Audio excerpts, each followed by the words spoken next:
Salutare toată lumea și bine v-am regăsit în nou video. Aici Antonio și noi să bem bășga să apăsăm de like. La intro.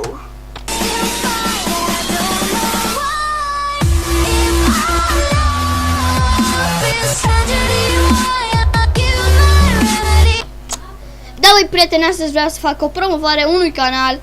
E a patra oară când fac video ăsta. Prima oară am văzut că sunt prea retardat. A doua oară am uitat să pornesc audio. A treia oară am uitat să pun pauză când pun intro. Deci, oh my god. Deci, fac promovare la Max și altele și Max și .max. Și nu, bă, de ce nu mai bine nu fac eu asta? O să vă las asta în descriere. La Max și altele. Deci, prima oară canalul este de gaming. Și aici Max și pun cât merge așa. Ăsta canalul de vlog. Ok, și cam atât cu acest video.